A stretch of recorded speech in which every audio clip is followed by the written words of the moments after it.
8인체에서 평의가 성립되었으므로 8인체에서 선고를 하겠습니다. 2024 헌나 6 청구인 국회 피청구인 법무부 장관. 이 사건은 피청구인이 직무집행에 있어 헌법이나 법률을 위반했는지 여부, 파면 결정을 선고할 것인지 여부에 관한 것입니다. 먼저 적법 요건에 관하여 보겠습니다.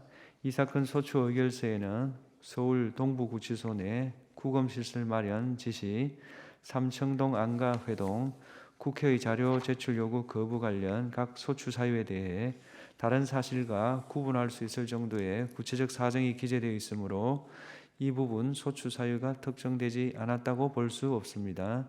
국회법상 탄핵소추 사유에 대한 조사는 국회의 재량으로 규정되어 있고, 탄핵소추의 경우에는 국회에서 질의와 토론 없이 표결할 수 있도록 규정된 것으로 해석할 수 있습니다. 국회의 탄핵소추안 의결 과정에서 필요한 법정 절차가 준수되었고, 피소추자의 헌법 내지 법률 위반 행위가 일정 수준 이상 소명된 이상 탄핵소추권이 남용되었다고 할 수 없습니다. 따라서 이 사건 심판 청구는 적법합니다. 다음으로 본안에 관하여 소추 사실별로 차례로 보겠습니다.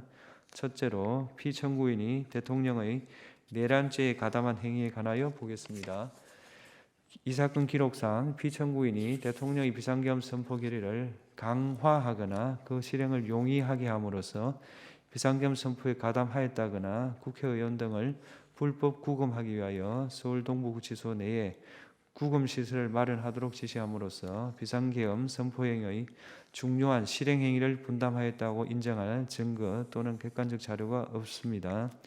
서울 삼청동 소재 대통령 안전가옥에서의 해동 부분 역시 비상계엄이 해제된 이후에 이러한 해동이 있었다는 사정만으로 피청구인이 내란 행위에 따른 법적 후속 조치를 논의하고 대응 방안을 모색함으로써 내란 행위에 관여했다고 인정할 수 없습니다. 따라서 피청구인이 대통령의 비상계엄 선포에 가담하였다고 인정할 증거 또는 객관적 자료가 부족하므로 이 부분 소추 사유는 인정되지 않습니다. 국회의 자료 제출 요구에 대한 거부 행위가 위법한지 보겠습니다. 1. 장시호 서울구치소 출정 기록 자료 제출 거부 부분에 관하여 보겠습니다. 피청구인이 국회로부터 제출을 요구받은 자료들은 그 제출 요구의 목적과 관련 있는 자료로 보이고, 수용자의 조사나 출정에 관련한 사항으로서 개인의 사생활에 관한 사항이라고 보기 어렵습니다. 국회에서의 증언 및 감정에 관한 법률 2조에 의하면 자료 제출을 요구받은 자는 다른 법률 이유로 제출을 거부할 수 없으므로 공공기관의 정보 공개에 관한 법률 조항을 자료 제출 거부의 정당한 사유로 보기 어렵습니다. 따라서 피청구인 이 부분 자료 제출 거부는 국회 정언감정법 4조 1항 12조 1항을 위반한 것입니다.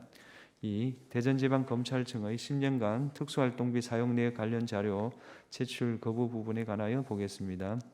이 부분과 관련한 국회 법제사법위원회의 자료 제출 요구는 제출 요구일인 2024년 9월 27일로부터 3일 전인 2024년 9월 24일 법무부에 송달되었으므로 서류 제출 요구가 늦어도 제출 요구일 7일 전에 송달되어야 한다는 국회 정언감정법이 정한 절차를 준수하지 못하였습니다.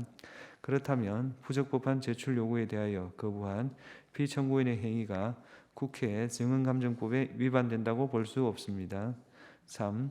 국회 자료 제출 요구의 내재적 한계 분석 문건의 작성 및 배포 부분에 관하여 보겠습니다. 피청구인이 국회의 자료 제출 요구의 내재적 한계 분석 문건을 작성하고 이를 국회의원실에 배포한 사실은 인정되나 이와 같은 문건을 작성 배포한 행위만으로 국회의 특정한 자료 제출 요구를 거부한 행위로 평가할 수는 없습니다. 그렇다면 이 부분 소추 사실은 국회 정언감정법이나 헌법, 정부조직법, 행정기본법 위반에 해당하지 않습니다. 국회 본회의 중 퇴장 행위가 헌법과 법률을 위반하였는지 여부에 관하여 보겠습니다. 당시 피청구인은 법률안에 대한 제2요구의 이유를 설명하기 위해 자발적으로 국회 본회의에 출석하였으므로 국회의 국무위원에 대한 출석 답변 요구를 전제로 하는 헌법 62조 2항 위반이 성립될 여지는 없습니다. 또한 이 사건 기록에 의하면 당시 국회 본회의에서는 제2요구된 법률안에 대하여 질의 토론 없이 바로 표결을 하였고 피청구인은 표결이 시작된 후 퇴장하였으므로 피청구인의 행위가 국회법 93조를 위반하여 국회의 안건심의권을 침해하였다고 볼 수 없습니다. 국무위원이 국회 본회의에서 표결이 마감될 때까지 퇴장해서는 안 된다는 법령상 의무는 없으므로 피청구인의 행위가 국가공무원법상 법령 준수 의무나 성실 의무를 위반하였다고 보기도 어렵습니다. 마지막으로 피청구인을 파면할 것인지에 관하여 보겠습니다. 피청구인은 장시호 서울구치소 출정 기록 관련 국회의 자료 제출 요구에 정당한 이유 없이 불응함으로써 국회 정언감정법을 위반하였습니다. 그러나 국회로부터 요구받은 자료의 범위가 방대하여 피청구인으로서는 무분별한 자료 공개에 대해 우려하였을 수 있고 피청구인은 사후적으로나마 현장 검증을 통해 일부 관련 자료를 위원들에게 열람하게 하였으며 일부 위원들에게는 문제된 자료를 개별적으로 보고하기도 하였습니다. 이러한 사정을 종합하면 피청구인이 법 질서를 무시하거나 이에 역행하고자 하는 적극적 의도로 법률을 위반하였다고 보기는 어렵습니다. 따라서 피청구인의 파면을 정당화하는 사유가 존재한다고 볼 수 없습니다. 주문을 선고하겠습니다. 탄핵 사건이므로 선고 시각을 확인하겠습니다. 지금 시각은 오후 2시 11분입니다. 주문, 이 사건 심판 청구를 기각한다.